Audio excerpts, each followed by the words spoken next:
Nous retrouvons Julien Colling en direct de Moscou. Alors Vladimir Poutine qui se met en scène à Mariupol, une ville où des crimes de guerre présumés ont été dénoncés.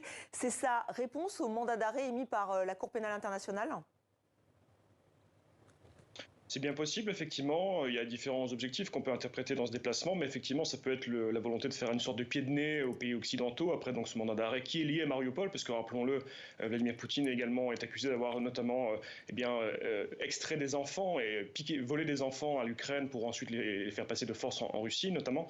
Et donc, effectivement, ça peut être vu comme ça, mais c'est aussi sans doute une opération de communication rondement menée pour son auditoire interne, pour la population russe, car on sait que, effectivement, c'est aussi une question de budget. Si vous voulez, depuis l'élection de la Crimée, par exemple, il y a 9 ans, énormément d'argent a été mis dans la Crimée, donc au détriment parfois d'autres régions russes. Et c'est la même chose pour Mariupol. En fait, on a vu effectivement sur les images des moyens absolument énormes, colossaux mis par la Russie pour reconstruire ce qui a été détruit par également la Russie.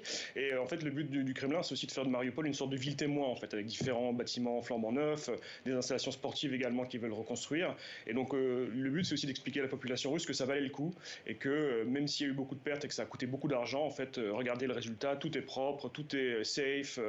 C'est aussi comme ça qu'on peut comprendre l'image de Vladimir Poutine conduisant lui-même dans les rues et sur le chemin entre le Donbass et la Crimée. C'est pour montrer que tout va bien et que tout a été sécurisé et que maintenant la Russie est là pour toujours et que ça va bien se passer.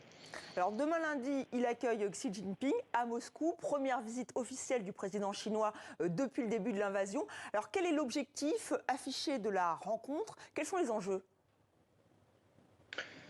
Si vous voulez, c'est vrai que du point de vue chinois, on peut aussi dire que c'est assez parlant, puisque Xi Jinping vient d'être réélu officiellement donc, à la tête du Parti communiste chinois. Et en fait, il semblerait que l'alliance, finalement, que certains appellent de circonstances, mais tout de même semble assez solide. Et la Chine ne semble pas vouloir pour l'instant s'éloigner de la Russie, même s'ils ont émis des réserves contre l'invasion de l'Ukraine il y a quelques semaines. Mais c'est vrai que pour l'instant, ce geste est vu comme une sorte de soutien affiché, une fois de plus, de la Chine à Moscou. Et les Moscou, effectivement, peut-être se sont également renforcés dans ces actions en Ukraine par le soutien pour l'instant indéfectible de la Chine.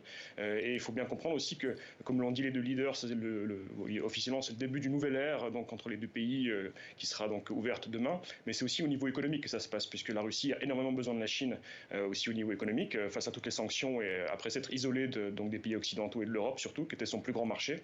Et la Chine également a besoin de la Russie, puisque c'est là aussi un énorme marché pour les produits chinois. On voit d'abord déjà en Russie actuellement énormément de voitures chinoises, notamment arrivées dans les rues. C'est vraiment assez impressionnant à la place des voitures occidentales.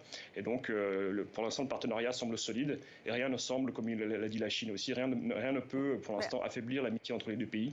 Donc, à suivre, mais pour l'instant, ça semble être assez solide. Merci Julien pour ces précisions en direct de Moscou.